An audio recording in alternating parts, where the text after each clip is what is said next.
ആദ്യത്തെ റീസൺ ഞാൻ നേരത്തെ സൂചിപ്പിച്ച പോലെ ഇതിന്റെ പിന്നണിയിൽ പ്രവർത്തിക്കുന്നവർ, ആ പേരുകൾ തന്നെ. ഇപ്പോൾ മാർട്ടിൻ പ്രക്കാട്ട്, അല്ലെങ്കിൽ ഷാഹി കബീർ, അല്ലെങ്കിൽ റോബി വർഗീസ് എന്ന് പറയുന്ന 3 പേരുകൾ തന്നെ ഏറ്റവും നല്ല സിനിമകൾ മലയാള സിനിമയ്ക്ക് നൽകിയിട്ടുള്ള ക്രിയേറ്റേഴ്സാണ്. അപ്പോൾ അതാണ് ഏറ്റവും ആദ്യത്തെ റീസൺ.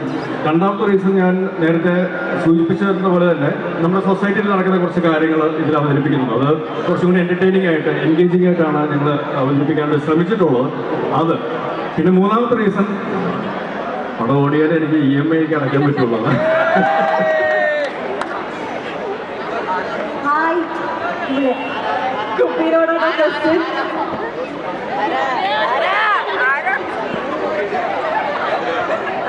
ഫസ്റ്റ് ഞങ്ങൾ കുപ്പി എന്നൊരു ക്യാരക്ടർ, അതിലാണ് എപ്പോഴും വിശാഖ് എന്നൊരു പേരിനേക്കാൾ കൂടുതൽ കുപ്പി എന്നാണ് നോൺ.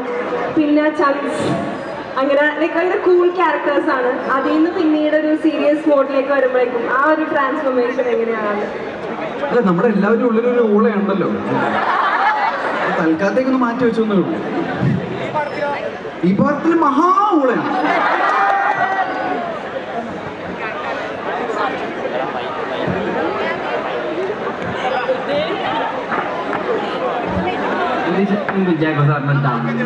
ഈ മാർട്ടിൻ പ്രക്കാട്ട് ഹലോ പ്രൊഡ്യൂസ്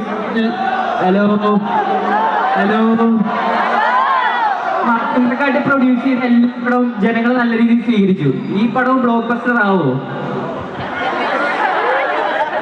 അഭിനയിച്ച ആൾക്ക് നല്ല രീതിയിൽ അറിയാമല്ലോ പടം എങ്ങനെയാണെന്ന്.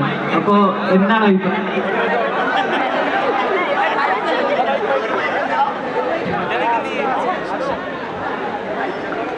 മാർട്ടിൻ പ്രക്കാട്ട് പ്രൊഡ്യൂസ് ചെയ്ത ഡയറക്റ്റ് ചെയ്ത എല്ലാ പടങ്ങളും നന്നായിട്ട് ഓടിയിട്ടുണ്ടെന്ന് നിങ്ങൾ തന്നെ പറയുന്നു. ആ ശീലം ഒന്ന് തുടർന്നാൽ പോലെ നിങ്ങൾക്ക്.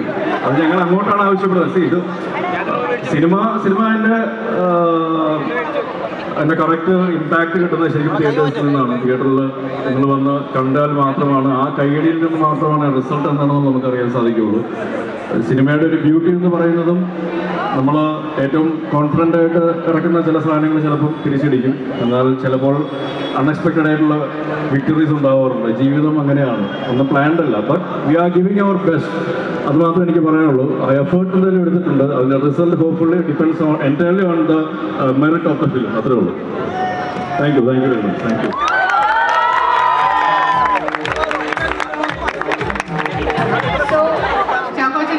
രണ്ടാമത്തെ പ്രാവശ്യവും മൂന്നാമത്തെ പ്രാവശ്യമാണ് ഇവിടെ വരുന്നത്. അനിയത്തിപ്രാവ് സിനിമ അന്ന് ഞാൻ ഉണ്ടായിരുന്നു, അതുകൊണ്ടാണ് പറയുന്നത്.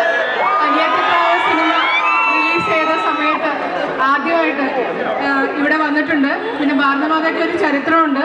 ആദ്യകാലങ്ങളിൽ സിനിമയുടെ തുടക്കത്തിലുള്ള സമയത്ത് ഇവിടെ ആര് വരുന്നു, അത് നായകരായാലും നായികമാരായാലും അവർ വീണ്ടും വളരെ സക്സസ്ഫുൾ ആയിട്ട് ഇവിടേക്ക് തിരിച്ചു വരാറുണ്ട്. ആ ഒരു